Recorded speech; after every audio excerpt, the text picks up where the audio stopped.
हमारी संस्कृति, हमारे संस्कार सदा रहे हमारे साथ।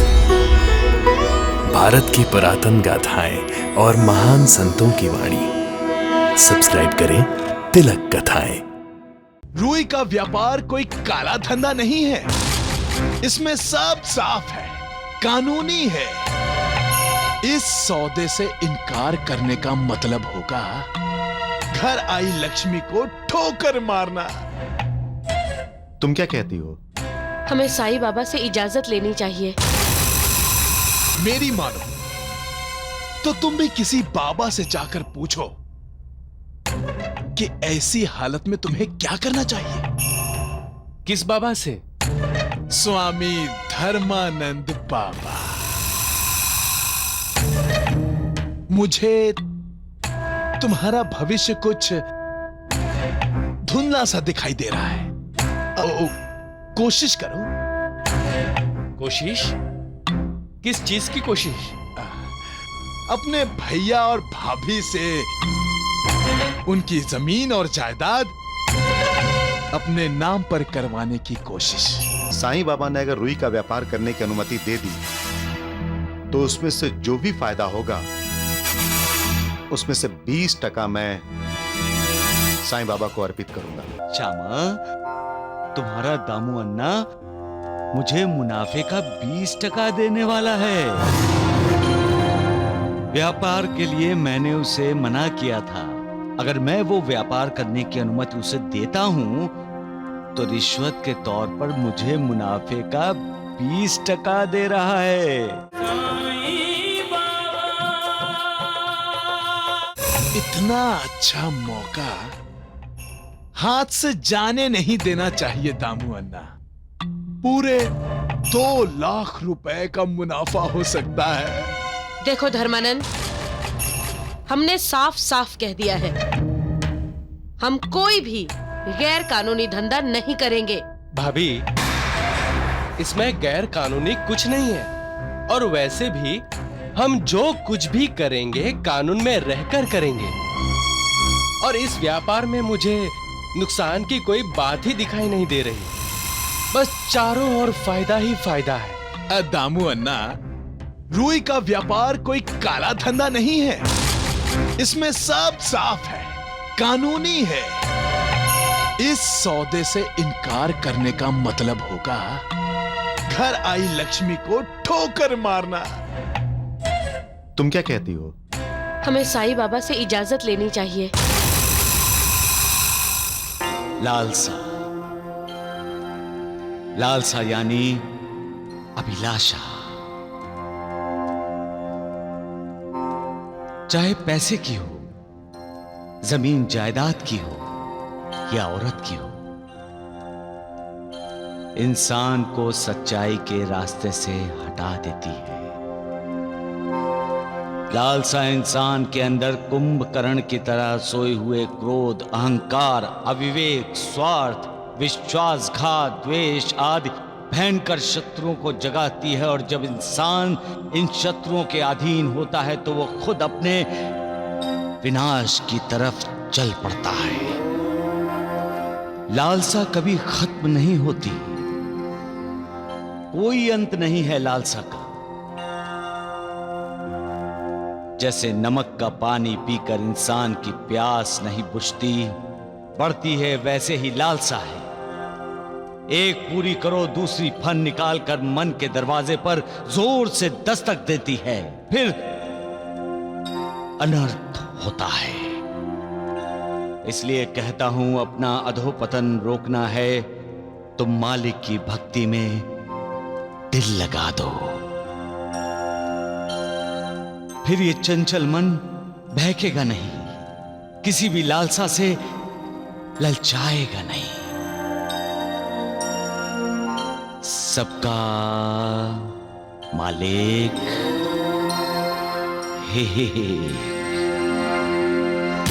मेरी मानो तो तुम भी किसी बाबा से जाकर पूछो कि ऐसी हालत में तुम्हें क्या करना चाहिए।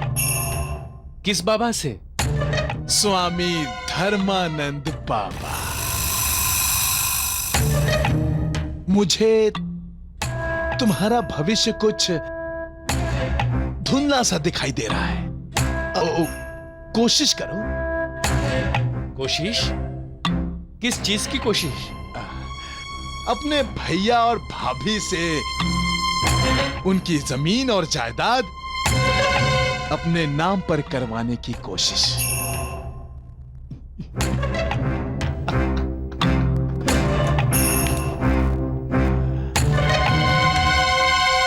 ये क्या है? कटोरा खाली, तुम्हारे बुरे वक्त में काम आएगा, भीख मांगने के लिए। देवा, देवा, देवा, अहमदनगर से दामू अन्ना का खत आया। अरे श्यामा, पढ़कर सुनाओ तो सही। श्री माधवराव गुरुजी को दामू अन्ना का प्रणाम। गुरुजी, मेरे दलाल ने रुई का व्यापार करने का प्रस्ताव रखा है, जिस पर लाखों के मुनाफे की संभावना है। मैं चाहता हूं इस व्यापार में मुझे साईं बाबा का आशीर्वाद मिले। आपका स्नेहाभिलाषी दामू अन्ना। सेठ पागल हो गया है, कितना समझाया फिर भी पैसों के पीछे भागना चाहता है। उसे लिख दो श्यामा, उसके घर में किसी चीज की कमी नहीं है, इसलिए उसे आधी रोटी में ही संतोष मानकर लाखों के चक्रव्यूह से दूर रहना चाहिए। सबका मालिक एक। क्या साईं बाबा ने हमें रुई का व्यापार करने की आज्ञा दे दी? नहीं, फिर भी गुरुजी ने लिखा है कि साईं बाबा ने कहा है कि लाखों के चक्रव्यूह से दूर रहो। जो जैसा है उसे ही समाधान मानो। गुरुजी ने आगे लिखा है कि फिर भी आप खुद शिरडी आकर साईं बाबा के दर्शन कीजिए और उनका आशीर्वाद लीजिए। मतलब अभी भी मौका है धर्मानंद। उर्मिला, मैं लाखों का व्यापार अपने हाथ से नहीं जाने देना चाहता। मैं खुद शिरडी जाकर साईं बाबा से मिलूंगा। लागी विरागी अति अनुरागी विगत मोह मुनि वृंदा निसि बासर ध्यावहि गुण गण गावहि जयति सच्चिदानंदा। जयति सच्चिदानंदा, जयति सच्चिदानंदा, जयति सच्चिदानंदा।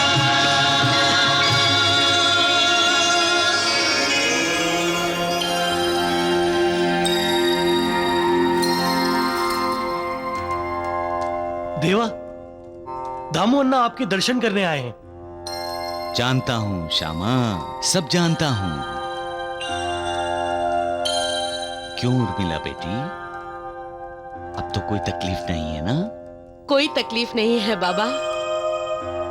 आपकी दुआ साथ हो तो किसी भी बद्दुआ का असर हो ही नहीं सकता। मैं आपकी कृतज्ञ हूं बाबा।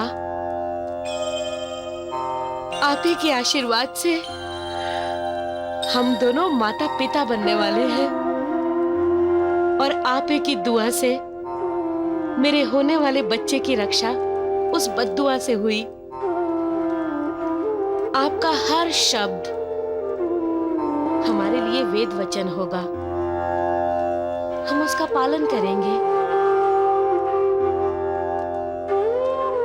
हमें आशीर्वाद दीजिए बाबा।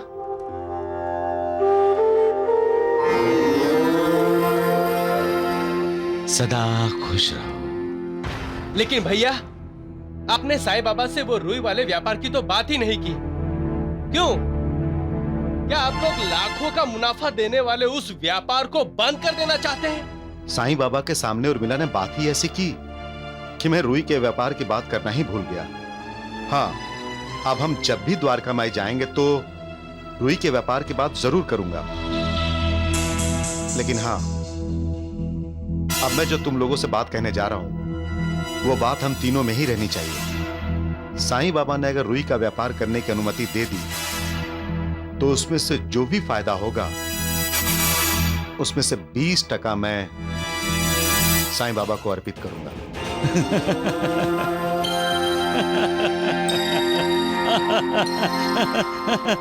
साईनाथ, क्या हुआ? बाबा, आप अचानक हंसने क्यों लगे?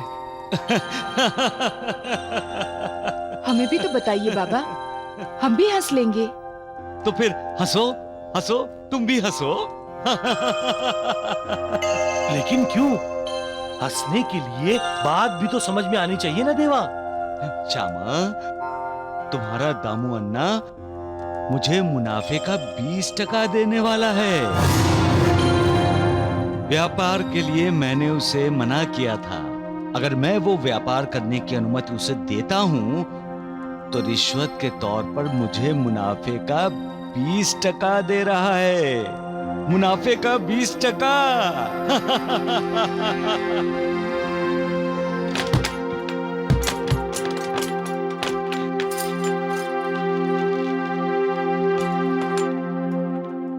गुरुजी, आप कैसे आना हुआ? हमें वैसे भी आप ही का इंतजार क्यों? था। मुझे भी अपने मुनाफे का 20% देने का सोचा है आपने? गुरुजी, 20% वाली बात आपको किसने बताई? भाभी, मेरे देवा को कुछ भी बताने की जरूरत नहीं है। उन्हें सब बात पता होती है। आपका बच्चा निकलने के लिए जब किसी की बद्दुआ आई, ये साईं बाबा को द्वारिका में बैठे पता चला तो उन्होंने आपकी रक्षा की, और आज आप उन्हें 20% लालच देने की सोच रहे हैं। अरे क्या ये बात उनको पता नहीं चलेगी? आप अपने आप को समझते क्या है दामू अन्ना? इतना पैसा है आपके पास कि आप साक्षात भगवान को खरीद लेंगे।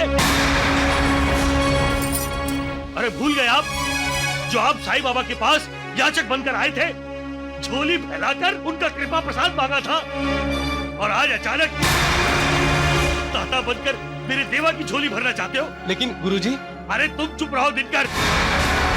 तुम्हारे भैया भाभी ने अपनी अक्ल अहमदनगर में गिरवी रखी है। जो साईं बाबा का अपमान करने की हिम्मत दिखा रहे हैं। नहीं नहीं गुरुजी, ऐसी बात तो हम सोच भी नहीं सकते। तो जिस व्यापार के लिए साईं बाबा ने तुम्हें अनुमति नहीं दी, उस अनुमति को पाने के लिए तुमने साईं बाबा को पैसों का लालच देने का सोचा भी कैसे? दामू अन्ना, जितना मुनाफा तुम व्यापार में कमाते हो ना, मेरे साईं बाबा उतना पैसा हर रोज अपने भक्तों में बांट देते हैं, समझे? गुरुजी, मुझसे गलती हो गई, मुझसे गलती हो गई गुरुजी, मुझे माफ कर दीजिए। ऐसी गलती मत किया करो दामू अन्ना। हमें माफ कर दीजिए गुरुजी, हम दोबारा ये गलती कभी नहीं करेंगे, और हम बाबा से माफी मांगने उनके शरण में जाएंगे। शिरडी में रह कर भी तेरा कण कण में वास है। कोई पास हो के दूर हो, भिक्षाम देहि, तू सबके पास है। भिक्षाम देहि। हर प्राणी पर तेरी ममता है, तुझ में रब जैसी क्षमता है। तू अपने ऊपर ले लेता, तू अपने ऊपर ले लेता, जीवों पर आए दुख तमाम। साईं राम, साईं श्याम, दुख भंजन तेरो नाम। साईं राम, साईं श्याम, दुख भंजन तेरो नाम। सुख धाम, धन धाम, साईं राम, साईं श्याम, गुण धाम, यश धाम, साईं राम, साईं श्याम। भक्त वत्सल, ये साईं बाबा तो भिखारी है, भिक्षा मांग कर खाता है, और मेरे भैया भाभी इसे भगवान मानते हैं। साईं बाबा, मुझे माफ कर दीजिए। आप दयालु हैं बाबा, करुणाकर हैं। व्यापार बढ़ाने की कोशिश में दामू जी का संयम छूट गया, आप इन्हें इसके लिए माफ कर दीजिए। कोशिश और मोह में फर्क है उर्मिला बेटी। व्यापार को बढ़ाने की कोशिश हर व्यापारी करता है, लेकिन मुनाफे के मोह में किया गया व्यापार कभी कभी नुकसान का सौदा भी बन जाता है। मुंह चाहे किसी का भी हो दामू अन्ना,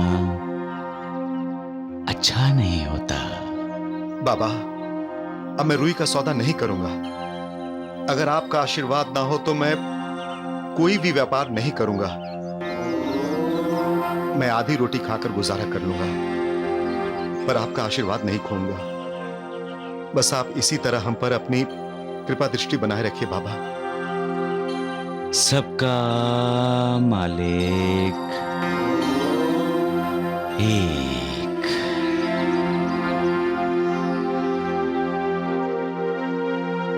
भिक्षाम देहि। मैं आधी रोटी में गुजारा करने वाला नहीं हूं भैया। धर्मानंद ठीक ही कहता है। इस साईं बाबा की भक्ति में आप सारा व्यापार चौपट कर देंगे, लेकिन मैं ऐसा नहीं होने दूंगा। अब मुझे जितनी जल्दी हो सके आपके सारे व्यापार को अपने कब्जे में लेना होगा।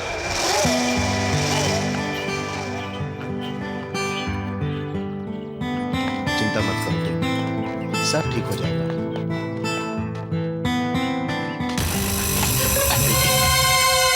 धर्मानंद, तुम? क्या हुआ दिनकर? धर्मानंद, अगर भैया और भाभी व्यापार नहीं करना चाहते तो क्या हुआ, मैं व्यापार करूंगा। तुम्हें पता है ना दिनकर, व्यापार में पैसों की जरूरत होती है, वो भी थोड़े बहुत नहीं, बहुत सारे रुपए पैसे। मैं लगाऊंगा पैसे। आज तक जितने भी पैसे जमा किए हैं सब लगा दूंगा। ऐसा व्यापार करूंगा धर्मानंद जिसमें लाखों का मुनाफा होगा।